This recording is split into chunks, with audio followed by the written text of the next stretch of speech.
Hey guys, we're up here at Clearlake. Look at that. I don't know, somebody's truck. Anyway, we're at Clearlake. RB Bass Angler, Big Ed, Wyatt Crow. And we're up here and we're just gonna go out today, have some fun, see if we can't catch some fish, video some stuff for you, see if we can't make a decent little video, maybe do some instruction stuff on what actually is going on. We just got told in the tackle store that we should just go home, but whatever, we're gonna go out and fish anyways, because you know, those guys lie sometimes. So we're gonna go out here, have a good time, try to catch some big fish. Kind of tired of catching them 1.5 pound spots. Thought we'd come up to Clearlake and catch some, 2 pound largemouth, because that's bigger than 1.5 pound spots, right? Upgrades and upgrade. Upgrades and upgrades. So, hey, we're gonna go out and have fun. So we'll see you in a little while. Hopefully this video turns out good. All right. Welcome to Clearlake. Supposed to be a fairly clear day. Ended up being cloudy. Big storm over here. Gonna come in, foggy off to our what would be the west. Technically that's north, I guess. Look at that. The frenzy. Silent. We're gonna go, it's a little lighter, but we're only dealing with 20 feet of water, so I think I can keep that on the bottom. We'll see what happens.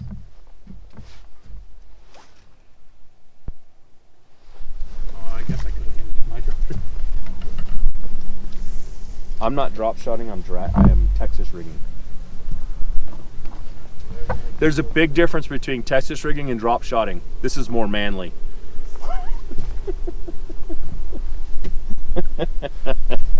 The same thing. I may be using a pink worm, but Texas rigging is way more manly than drop shotting. Because sometimes when you got weather like this, you got water like this, and you just need to go take a second, look at your maps, decide where you want to live. Yeah.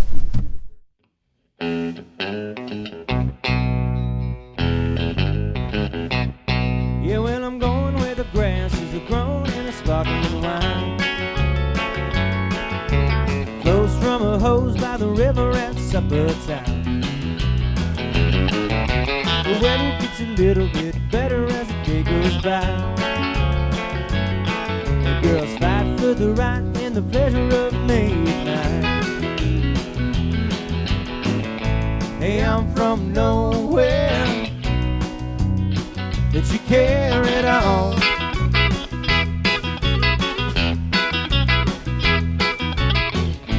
Ain't got no road map for this trip. Ain't no way I'm going home again. 'Cause I'd rather be here, my friends. Yeah, the breeze through the trees, it rocks you to sleep. Breeze through the trees, it rocks you to sleep. The bow never breaks and the baby won't come tumbling down. Nothing ever goes wrong in this drunken dream town.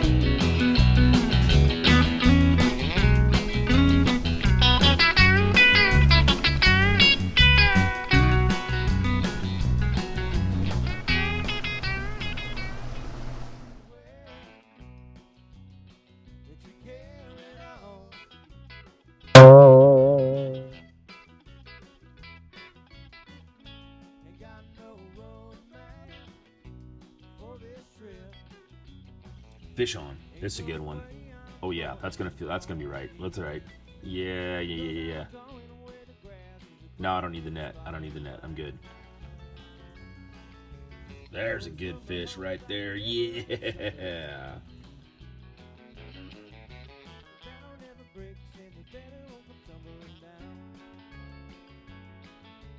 Nothing ever goes wrong in this drunken dream town.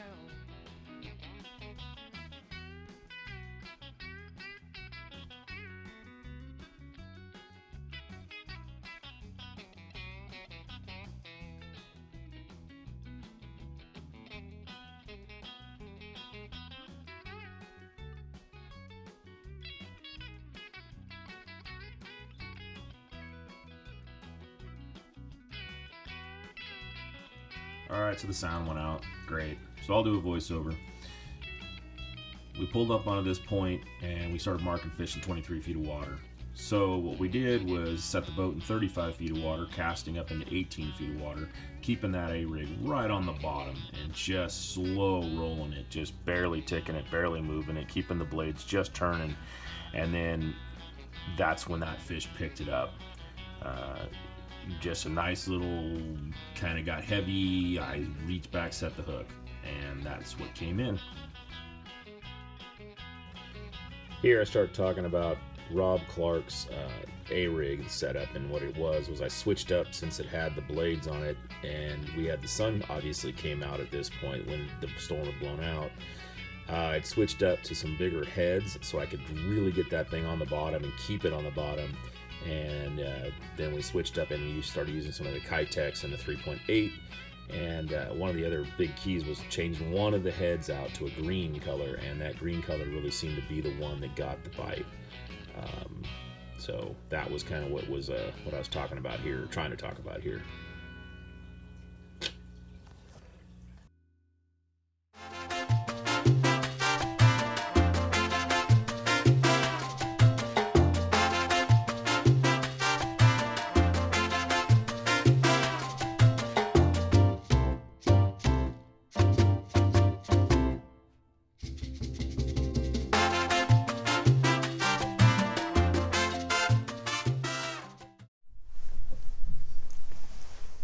Got a rock right there.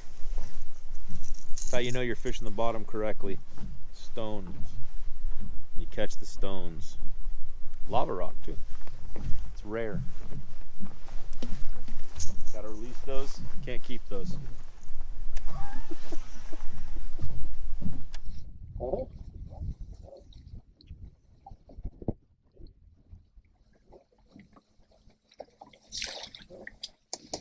You got a rock. I mean, that's a bigger rock than mine. You did catch a bigger rock. But that's how you know you're fishing the bottom when it's there with an A-rig. Dude, man,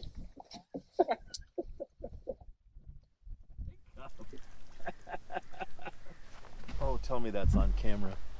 Yep. Hey, this one's for you.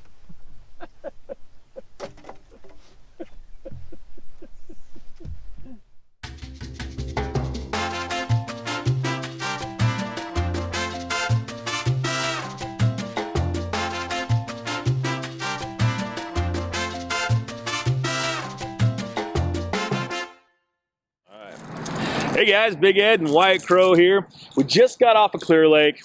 Tough day up here today. Came up on a Friday, decided let's go out, see what we can do on Clearlake. Well, kind of didn't do that much, but that's okay. We still had fun, got to see the lake at this time of year. It can produce some big fish. The nice thing is the one fish we did get was a quality 3.5, almost 4 pounder, so it's a good fish, you know, and that's, you come out, you swing for the fences, and it's still better than catching a, 1.5 pound spot all day. So that was super fun, you know. Well, that's the thing with the winter is you come out here, you may have some 100 fish days, you may have 2 fish days, but usually when, fishing's a little more tough, you can grind it out in hopes of catching the big one. Today we, thank God it wasn't a 1 pounder, but, it was a quality fish, and it was just an overall tough day. We had a lot of weather coming in and going, Yeah, we started off with weather today that started off cloudy, cold, rainy, and then 2 hours into it, it blew out. Wind picked up. It was supposed to be 6 miles per hour today. It ended up being closer to 15 miles per hour today. And it got bluebird skies. I mean, there's nothing up here anymore now. So the pressure went up, it went down, it went down, and it went up all day. So it made it tougher to bite, tougher bite out here for us. It's harder to pin down. And then 2 hours ago, we had the wind switch directions on us. Yeah. So all of a sudden it started coming out of the south instead of the north, and it's it's been a weird day, but it was still a fun day on the water. So we want to talk to you a little bit about some of the baits we chose today and why we chose them. I think our number one, we both agree, was the A-rig. I started with this one here, which is a do nothing one, is what I like to call them. There's nothing really on it. There's no blades. There's no, heavy wire. There's nothing. It's a smaller one. I went with smaller bait, and I just did that because with the way the water was and the finesse action this will give you, I felt more confident in this one. Wyatt decided he was going to go with more of the traditional style. This one's actually made by another one. It's one of our RV guys, Rob Clark. Why don't you tell us a little bit about some of the features on that one? So it's got a little smaller blades. The big key thing with this is it's got light wire. I don't know if you guys can see it, but this wire, it just undulates. It gives it so much more action in the water. You're able to work it slower, give it small twitches and pauses, and it makes a huge difference while keeping that slow speed. I'm throwing 3.8 Kitex on Dobbins half-ounce heads. You can really play around with all sorts of different combinations when it comes to colors and head weights and blade size, color. There's endless amount of options you can do with A-rigs. That's why they're one of the best winter time fishing. They're just hard to beat. The versatility on them is unbelievable. And it really just emulates the school of bait fish going through. And then today the biggest key was to keep it on the bottom. It had to stay on the bottom, be on the bottom, flat out, couldn't come off the bottom, or they just weren't going to eat it. So, this is what we ended up doing, and it's just those half-ounce heads, keeping it on the bottom, major factor. Probably the number 2 I threw all day was just the old LV 500. It's a bait that, it's just, use it like a yo-yo up here, bring it up, let it fall back down, bring it up, let it fall back down. Just looks like a dying shad. They're out here, they're eating something slow, they want this dragging across the bottom, rip it up, let it fall down. This one's the American shad color. Didn't work, didn't catch fish on it today, but it's one of the other ones that this time of year, on Clearlake especially, this can be a very deadly bait. So that's another one to look at. Wyatt, what else you got? Well, and then another one of our key producers, usually this time of year, would be some sort of spoon. Like this is a River to Sea worldwide spoon. Same deal, coloration's everything. You can change shad colors. Water gets a little darker, you can go gold color, white, but same deal. You drop it to the bottom, you sit there, you hop it a couple feet up, let it flutter down. Tail spinners are another good option if you're not comfortable throwing a flutter spoon yet. It does take a little bit of getting used to figure out how to fish it and how to pick up those bites when they're eating it on the fall. That's the hardest thing. It's easy when you rip it up and there's a fish there, but when it's sitting there fluttering down, you have a slack line. You've got to be able to watch that line and tell, okay, there was a fish, there was a little nick, and be able to set it. Right, that's it, and that was it was one of the key baits for us at Shasta too. So this time of year, winter time, January, those shad are dying off and they're starting to fall down, and that's what they're keying in on.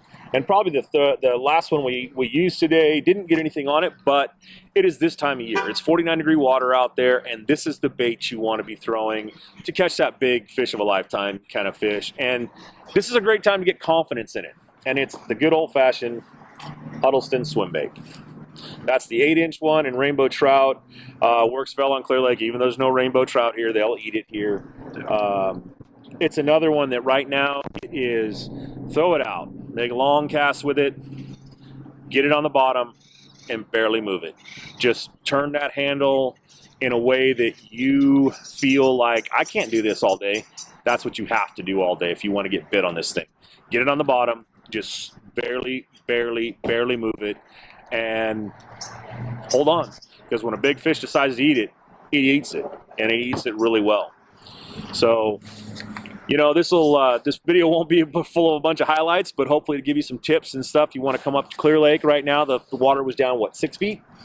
Yeah, 6 to 8 feet is I think about what we came up with. Yeah, so we set our graphs at that, checked out a bunch of stuff. We found most of our fish in about 30 feet of water. The more active fish seem to be in 23 feet of water. The only reason I can say the most active fish, because it was only that one, and he was the only one really eating. So today we caught him in 23 feet of water. The rest of them all were sitting in 30, found them, drug everything else we could possibly think of past them, tried to get in there and just finesse them, tried to power fish them, tried to just didn't work out for us. But that's, you know, that's fishing in the wintertime. We drove a long ways to get here, but we still had a lot of fun, and you know, we learned some things about Clearlake, and hopefully next time we come out, we'll have even more going on, and you know, we'll get more fish. Yeah. So it's always a learning experience, always fun out there. So hope this helps you out on the water. Next time you come on up, maybe you'll have a little better experience than we did, but you'll catch some, you know, some of the fish using some of the baits we tried. So. I mean, biggest thing is don't be afraid to throw big baits. Right. You know, it may be a slower bite. You may only catch one fish in a day, but a lot of the times that one fish is, you know, it's an equivalent bag to 5 fish. They're good fish, especially here at Clearlake. It's a worldwide known fishery. Yeah, this was the one fish we caught today equaled 2.5 of the fish we caught up at Shasta. So Yeah. you know, we added it to our bag that we had up there, and we went from 6.8 to 9.45. So yeah, it would have, you know, that's all you need is one big fish like that. But when you come out here to Clearlake, you know, it's those big baits, those big time. It's a great time to get some confidence in that, because that's what they eat here, and they'll eat them. So yeah, This is a lake to do it on. It'd be hard to find a different other lake to go and throw 8-inch HUDs and have as much success as you can here. yeah, definitely. But well, cool. Thank you for tuning in, guys, and we'll see you on the next video. We'll be back out on the water pretty soon, and we'll get something else going. All right, thanks for tuning in.